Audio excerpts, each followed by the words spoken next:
मैं भी तो कुछ कहूं। ये सब छोड़ दो, ये काम छोड़ दो, चलो मेरे साथ यूएस।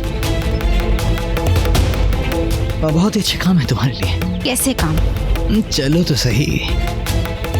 क्या है ना, घर में बहुत मायूसी से छा गई और मेरी छुट्टी के कुछ ही दिन बचे हुए हैं। तन्वी भी चली गई बेचारी, अपने जिंदगी के 4 दिन बिताए बगैर ही चली गई। बहुत अफसोस हुआ मुझे, दिल टूट गया मेरा, सब छूट गया मेरा।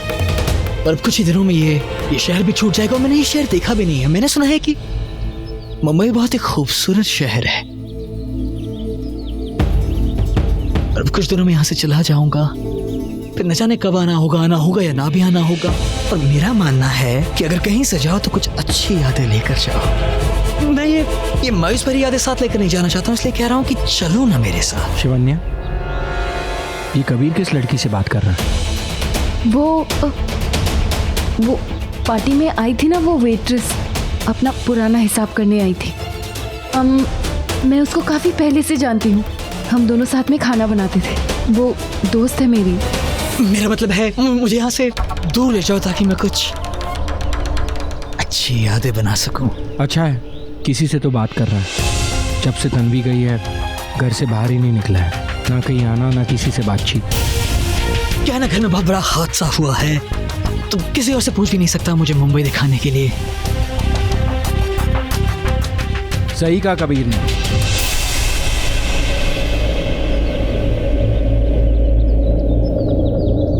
तुम दोनों पार्टी में ही तो मिले थे। अगर तुम्हें कोई एतराज ना हो तो तुम प्लीज इसे कहीं बाहर घुमाने लेकर जाओ। शिवन्या ने बताया मुझे कि तुम दोनों दोस्त हो। जी। तो फिर ले जाओ इसे, शहर घुमाना। एक मिनट, तुम सब लोग बाहर जा रहे हो? मुझे भी लेके जाओ ना। अब तो बस करो दी, वैसे भी इतना बड़ा हादसा हो चुका है ऑलरेडी।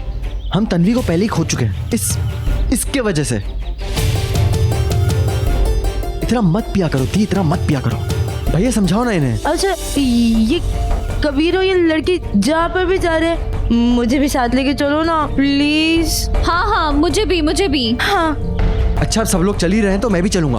अच्छा ठीक है, मैं सबको साथ ले चलता हूँ, लेकिन अगर ये मुझे अपने साथ ले जाएं तो। भाई आप भी चलो ना, भाभी चलो ना। नहीं, तुम सब जाओ, हम लोग फिर कभी। ओके। अंगद, ये लो। Thank you. और इसको देना मत। अच्छा चलो, हम लोग को बहुत सारी प्रिपरेशन करनी है। चलो दी। चलो। कहाँ फंस गए इंसानों के बीच। इतने इंसानों की बदबू एक साथ बर्दाश्त नहीं कर सकती। मन तो करता है सबको नागों की बस्ती में ले जाऊं। और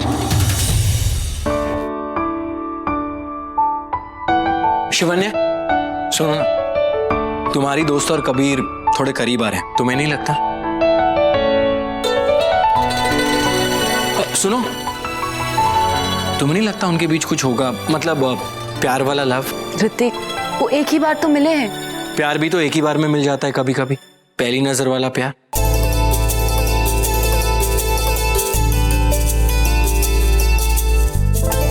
मुझे काम है।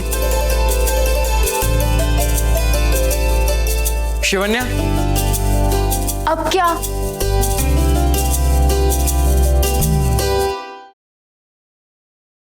कुछ कहना है तुमसे। कहो। बहुत कुछ बुरा हुआ हमारे साथ। हमारे अपने हमें छोड़ के चले जा रहे हैं। अब एहसास हो रहा है कि जिंदगी का कोई भरोसा नहीं। हम सोचते रहते हैं कि जिंदगी में बहुत मौके मिलेंगे, हम सब कुछ कल करेंगे, लेकिन कभी कभी वो कल कभी नहीं आते। हमारे अपने चले जाते हैं और बात रह जाती है, और जिंदगी भर का शिकवा रह जाता है अपने आप से। इसीलिए जो करना है अभी करना है। प्यार करना है अभी कर लो, इजहार करना है अभी कर लो, जिंदगी जीनी है तो अभी जी लो, इसी पल। तुम समझ रही हो ना शिवन्या? नहीं, मुझे कुछ समझ में नहीं आ रहा। शिवन्या, मैं बोलो। अब तुम ऐसे आंखों में देखती रहोगी तो कैसे बोलूंगा? तो मत बोलो, मुझे सच में जाना है, मुझे बहुत काम। अरे शिवन्या, शिवन्या, तुम चिंता मत करो, ऋतिक बिल्कुल ठीक हो जाएगा। मामूली सी चोट है, दर्द कम होने के लिए डॉक्टर ने इंजेक्शन भी दे दिया है। जाओ बेटा, तुम जाओ, जाकर आराम करो। नहीं माँ, मैं हूँ यहाँ ऋतिक के पास, आप लोग जाकर आराम कीजिए। तो तुम नहीं मानोगी? माँ प्लीज। हाँ भाई, हमसे ज्यादा जो प्यार करती हो ऋतिक से। ठीक है बेटा, किसी भी चीज की जरूरत पड़े तो हमें बुला लेना।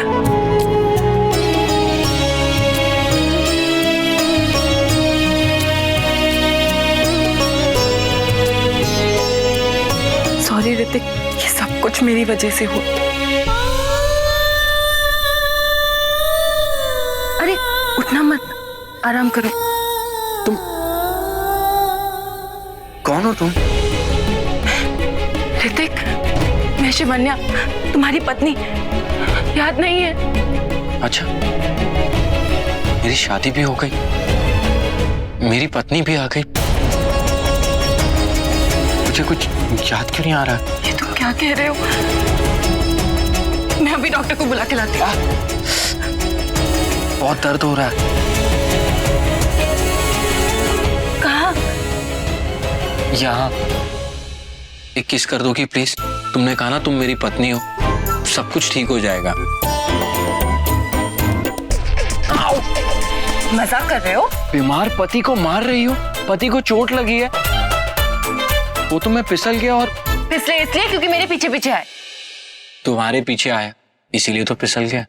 तो पीछे आए क्यों? मतलब भाग कर क्यों आए? क्योंकि कुछ कहना था तुमसे, पर फिसल गया। पर तुम्हें पता है, फिसलने के बाद एक अजीब सी बात हुई मेरे साथ। एक सपना देखा। सपना? कैसा सपना?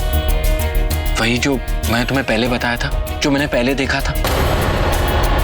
मैंने राजा के वही शाही लिबास पहने थे। जानते हो, डॉक्टर्स हमेशा कहते हैं कि अगर बचपन में कोई घटना हुई हो, कुछ जरूरी हुआ हो, तो वही चीज हमारी ख्वाब में बार बार आता रहता है। शायद बचपन की कोई याद, कोई पुराना रिश्ता जुड़ा हुआ हो। ठीक से बताओ ना, क्या देखा तुमने? एक मंदिर, एक पूजा और कोई चमकती हुई चीज, जैसे कोई हीरा।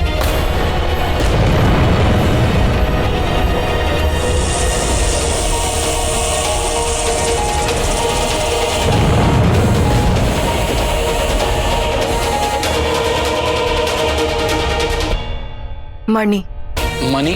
पैसे की बात नहीं कर रहा हूं मैं, कोई चमकती हुई चीज जो हजारों लाखों हीरो की रोशनी थी, उसे मणि कहते हैं। मुझे नहीं पता उसे क्या कहते हैं और वो क्या होता है।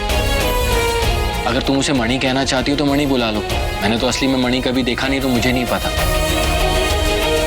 पर बार बार मेरे सपने में आता है। और एक और चीज, और एक आवाज भी आती है, तुम्हें आना होगा, तुम्हें आना होगा।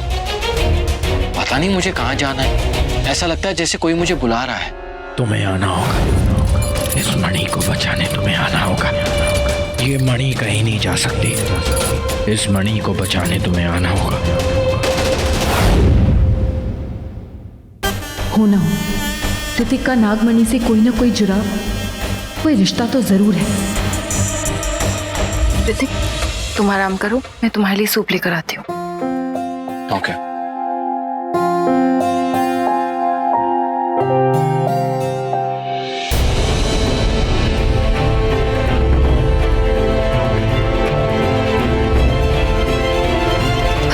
कोई भी इसी घर के किसी सदस्य को मारना चाहेगा? ऐसा नहीं लगता मुझे। तो कोई घर के अंदर आया है, बाहर का नया इंसान।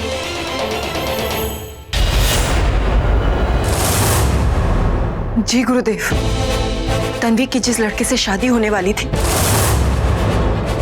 वो बाहर से आया है, परदेश से। तो लाओ उस परदेसी की कोई निशानी, कोई अंगूठी, कोई बटुआ, कोई खड़ी। अब वही निशानी खोलेगी उसके रहस्य के सभी पन्ने।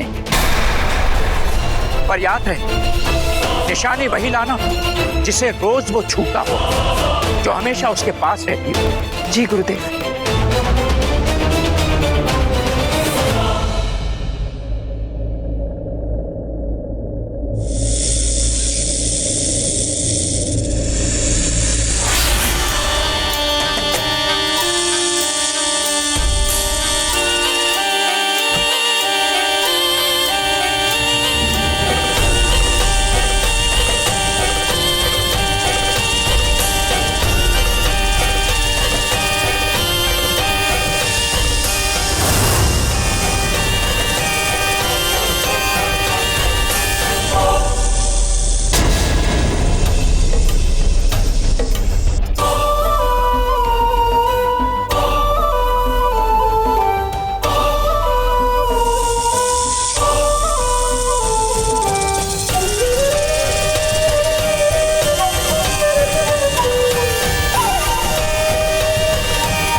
मुझे कबीर की कोई चीज लेनी होगी।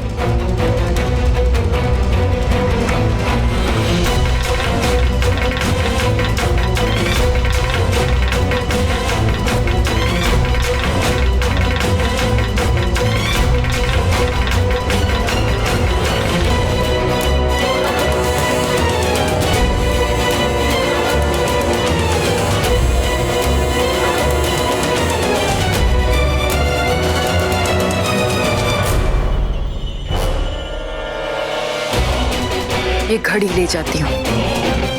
वक्त से बड़ा साक्षी और कौन होता है?